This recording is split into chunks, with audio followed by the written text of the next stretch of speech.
Coming up next.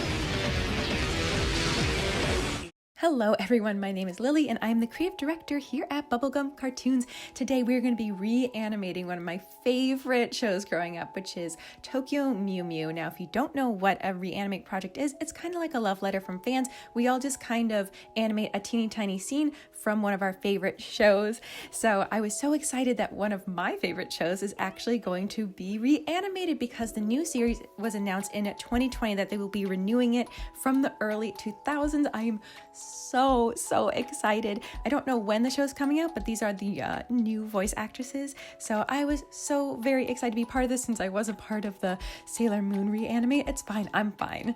You can also see here that Hika Yagami, who actually organized all of this, is showing also the brand new manga. It was a one-shot kind of manga. It was so funny, so cute. So I really wanted to incorporate both styles of the new, like they have like all new outfits and they're all like designed new and cute. And so I wanted to kind of design it to be a little bit of both, because what I love most about reanimate projects is it's like the show through your eyes and through your heart and through like your nostalgia. And so you get to like take full control of like a childhood favorite and like really make it your own. So I'm super excited. I got this scene.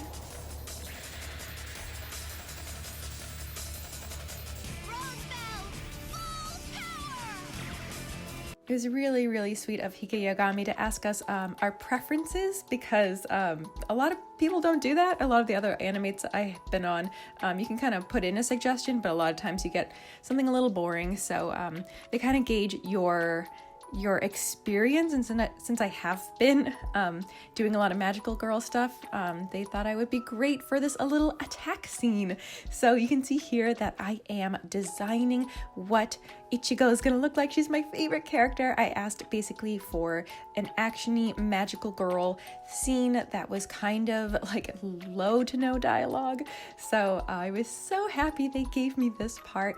There is minimal dialogue, which is great. So I kind of have on my left hand side here, you can see I have the model sheets from the original anime that came out in the early 2000s, and then below that is a little panel scan of the new manga that came out just last year. And so I'm also going to stylize her a bit, because like I said, the fun thing about reanimate projects is you can make it all your own. So this is my Ichigo / Zoe, if you're American speaking. Unfortunately, we had a 4Kids dub, so big yikes. Broad stripes and bright stars through the perilous fight o'er the red. It's kind of funny if you go back and look. I kind of thought of it as, you get 2 series for the price of 1, plus the manga was totally different too. So I wonder if the new reboot will be more like the manga. Anyway, so here she is. I kind of wanted to simplify her.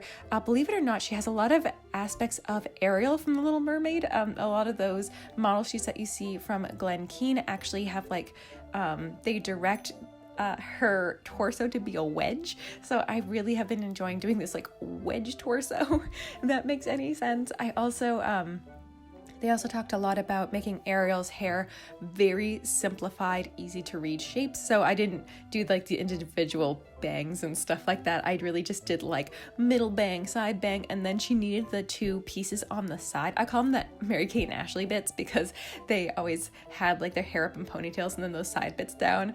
I am really revealing my early 2000s age, aren't I? So here she is. In the new one, she doesn't have that little Mew like crest thing, like the little pendant, and I really like the pendant, so I decided to keep that in. I didn't put the ruffles on there because I frankly didn't want to. It was gonna be too much to animate. I did put the structure in her dress. That's pretty consistent throughout. And yeah, so instead of the they have like heart jewels, collars and bows in the manga, the new manga.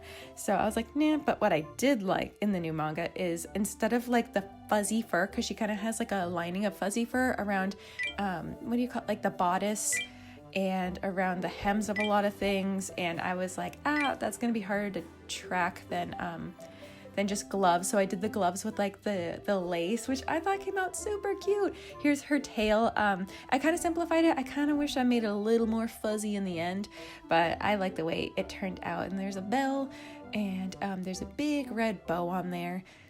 Ta-da, there she is. She's super cute. I definitely wanted to do a floating top and bottom lash line. I gave her a teeny tiny fang, and I simplified her ears. I think her ears are actually much bigger in the original anime, but I'm like, you know what? It's fine. I like the way she turned out. So this is her outfit, which is just kind of like a mix of both. Her outfit's obviously not drastically different, as you can see in the references, but this is just something that I knew I could animate over and over and over again. So I was really excited. This is by far, as of this recording, my favorite animation I've ever done. I had so much fun. I was in a bit of a funk for quite a while, and this was so much fun. And I know when you're watching me here animating, you could be like, oh my gosh, this is so tedious. I, like, for the first time in a long time, just really took my time with this, and I spent a whole week on this. Usually scenes like this take me about a day, but I really took my time with this one. I did lots of research. I should probably talk about what I'm doing right now. I am animating in Toon Boom, as always. I love animating in Toon Boom. It's by far the easiest for me. I literally taught myself how to do this. I have a couple tutorials on the channel if you want to check them out. They are in the Learn How to Animate playlist. So I also did the backgrounds in Procreate. I designed those in Procreate. One of them I reused because I saw in the reference video, she has one, and then after like this big star burst, it changes into another background. So the first one, I was kind of inspired by that Sailor Moon Reanimate project that I showed at the beginning of this video. I got this like sparkly pink background, and there's actually like little heart stamps. I found out how to make like my own brushes in Procreate, so I made these little heart brushes, and I just kind of spattered them all over. I made like sparkles, and this is a moving background that's just gonna move behind her until you can see like in the background it's like the very long square, and so it's just gonna kind of like track behind her.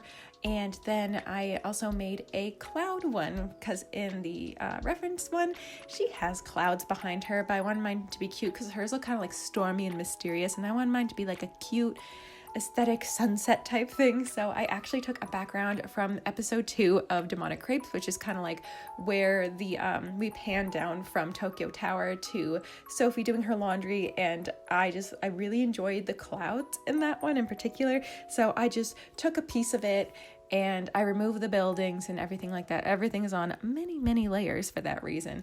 And I just kind of like adjusted the hue, saturation, that kind of stuff to make it the color I wanted. And then that will be the second background. And then I just import those into Toon Boom. There's also a lot of sparkles that go on here, and there's not really like a sparkle brush in Toon Boom. So again, I kind of just did like little PNG assets, and I just added those in there and kind of made the shapes grow and move and stuff like that. So in this portion, she is summoning her weapon. It's called the Rose Bell, which I'm pretty sure it was never called the Rose Bell in the original Japanese version, but you know, America be America.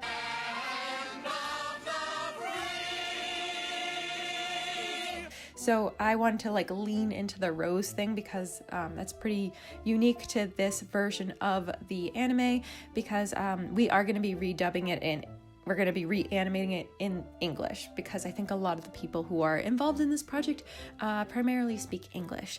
So that's very exciting. So I am just kind of doing this rose, and it's gonna start off, and like I wanted it to turn into the Rose Bell, and so it's just kind of this spinning rose. And I did draw it individually. I was like, what if I just draw one rose and then I like make some keyframes where it just like spins out? And then I'm like, no, the audience will be able to tell that that's lazy. So what I would do is I would have like the skeleton of one, and then I would like draw over it. So it's like kind of like a hold frame, I guess, where like it shimmers back and forth. Anyway, so I made this rose spin. If you guys ever watched one of my other favorites, which was Oron, I loved that show, and I loved the transition when they would show the title after like the theme song. It was like this big shiny glittering rose, and it would just spin out and reveal the title of the episode, and I was like, I want to encapsulate that, like I want to put that into this show as well. One of my other favorite little moments there.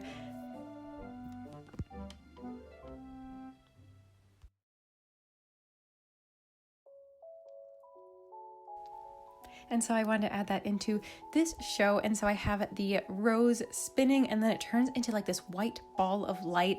And then I'm like, oh my gosh. So her rose bell is this heart-shaped like hoop. Like it's not a solid circle. It's like a little hoop that she holds onto that's like in a little heart shape and has wings. And I'm like, oh, great goodness. How am I gonna make something solid into it? So I kind of grow it out into like this like a donut type thing, and then it turns into a heart, and then it only like really initiates when she like grasps it, and then it gets its color and everything. So I'm doing the transition from a regular rose into the white shiny ball thing that turns into the rose bell. So right now I actually went back and I decided I wanted petals to be flying out and kind of like separating from the big rose, and I just kind of felt like this added a little bit of like speed to it, and it added a little extra element. You know me, I love going back and adding stuff. And if you have been noticing so far, I went all out with this, and I did highlights and shading, which is big for me. I usually don't do highlights and shading, at least like not on everything. Usually it's just like important things, like maybe hair in one scene or something like that. So yeah, this was very, very time consuming, but I think it paid off in the end, and it's one of the reasons I think this is one of my more like favorite things I've done. Whoa, there she goes. So yeah, this has been super fun. So next up here, this is later on when she clasps the rose bell. I'm kind of all over the place with this. So this is her here, and you can see her floating upper lash line and bottom lash line, and it's kind of I'm finding out new stuff all the time about Toon Boom, and I found this way that you can draw underneath drawings, and that's helped a lot with the white connector line of her eyes. And over here she has her rose bell, and it was hard because sometimes I had to draw it at different points and stuff. So I did not follow the exact choreography, which you will see from the original anime. I kind of wanted to make it my own. It depends on which Reanimate project you're a part of. Some of them I've followed, and it's like you have to exactly do all of the motions and stuff like that. This one was a little more vague. It was like kind of just make it your own. A lot of the ones I did back in school, they were like, oh, just do whatever you want. So this one I did a little bit of both. Like, you know, she's not like a bird or something. Like she's herself. She's human-esque cat girl. However, I did make a lot more fancy choreography. Not to say that the original one was bad. It was a lot simpler, and there's a lot to say about simplicity. However, I really wanted to express like my love for this show that I had growing up. It's interesting. I talk about this with my friend all the time about all the kids that I meet nowadays, especially at my old job. Like every kid has watched anime and they love it, and they have like a bunch of favorites. And when I was growing up, not that long ago at all, that stuff just wasn't accessible at all. So like if you liked anime, like I personally just like kept it a big secret, because people had a very, very different view of it. Like if people in your like school knew about Ghibli, like that was a big deal. Like not a lot of people knew who Totoro was, or never really watched Spirited Away, and they just kind of thought that anime was either baby stuff or adult stuff, and they kind of didn't know that there's any in between or nuance. And of course, I'm sure like a lot of you guys, we grew up with our art teachers being like, oh, anime isn't real art, it's cheap, it's all the same, like, you know, you can't draw that. And you know, I have a friend who is an art teacher now, and I asked him, like, how do you approach that? And he's like, you know what, whatever gets kids to draw and like super invested, I am totally happy about. And I'm like, that's really great, that's really open, because I wasn't allowed to draw any kind of fan art in high school. Even in high school, they're like, you can't draw that, you can't draw this. And I totally understand, like, you know, getting the base of education and everything like that. But, you know, also in college, they would be like, you know, anime stuff, huh? And they would just kind of like roll their eyes.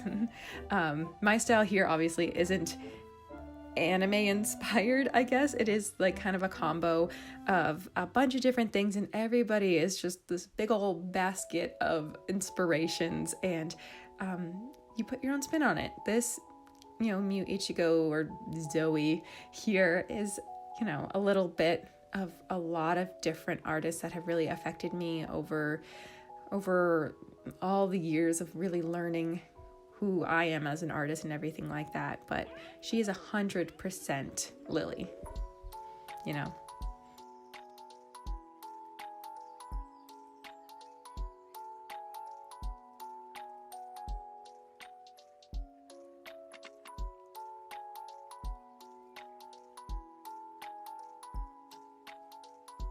Hate lip syncing. I think you guys know this. I am not a lip syncing person, and it's just so difficult. Like, I always self-doubt of like, oh my gosh, you just stare at it for like so dang long.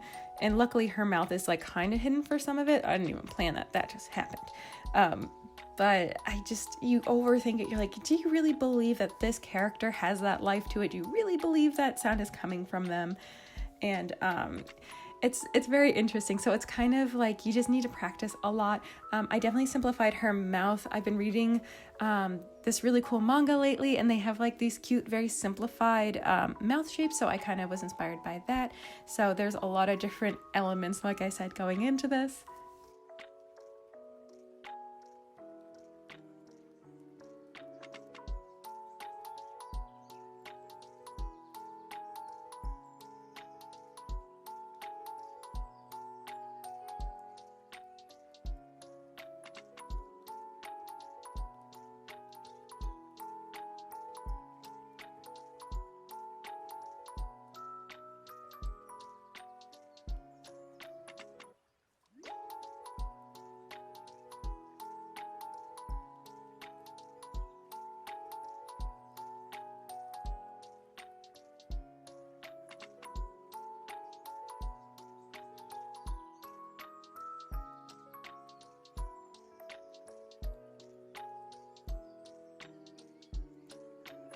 And when I showed this to my friend, she said that this is far better than any of the other magical girl stuff I've done. And I'm like, I just don't like looking back at old art of mine. I'm always kind of just looking ahead and always just trying to get better at what I do. So yeah, I never look back at that old stuff. I also love her little chocolate chip nose. I love doing chocolate chip noses, or just like shape noses, like from Over the Garden Wall. They all have kind of like these little shapely noses, like circles, triangles, all that stuff. So I gave her a chocolate chippy nose. This kind of came from when I used to sketch at Disney. One of my kind of signatures that I would do is I would kind of feel the I don't know how to describe it, feeling the nose. That sounds so strange. I would kind of mark in the nose shape. So like if there is like a little like bubble of a nose, like I would kind of like leave that in. It made them look really, really cute and kind of accentuate like the roundness of a nose or the sharpness of a nose, just kind of like the underside of it.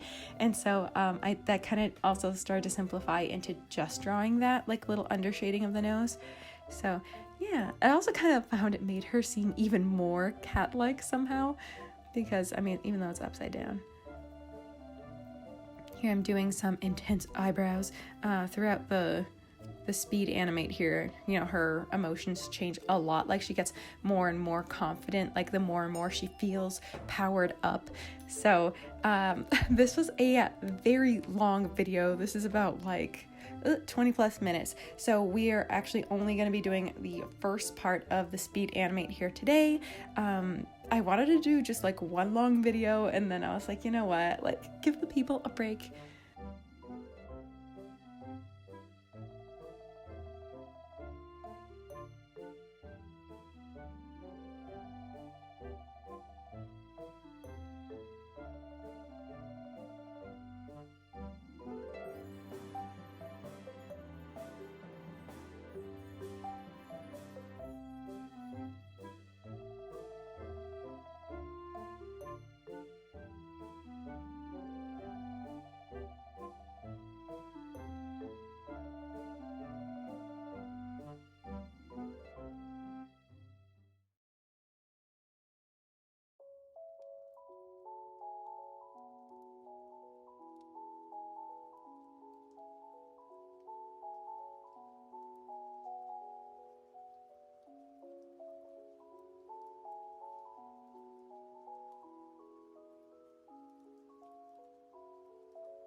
So those little Mary Kate and Ashley hair bits I was talking about are actually really, really important for a 2D animation sheet. So she loses her human ears and they grow into cat ears, I believe.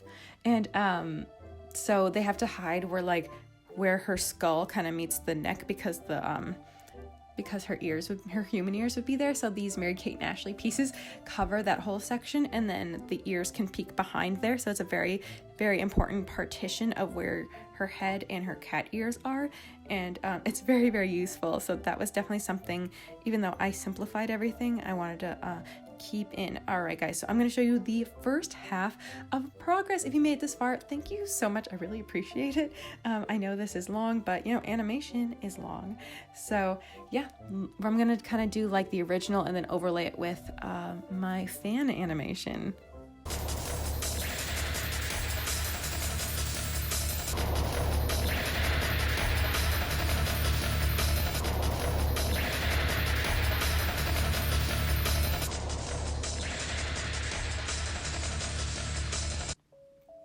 Shout out to fan art of the week. This is by Asha, and this is so cute. You can see little pancake, the little demon strawberry. You did an awesome job. Shout out to our patrons on Patreon, Impro Comics, Nadir, Justin R. Williams, Javier Mendez, and Nico Weaver. If you guys would like to join our friends on over there, you can go to patreon.com/Bubblegum Cartoons. You guys really help me make this show, and I really appreciate your support. If you do not have the means to join our Patreon, don't even worry about it. Just share this video with your friends. And until next time, guys, stay inspired.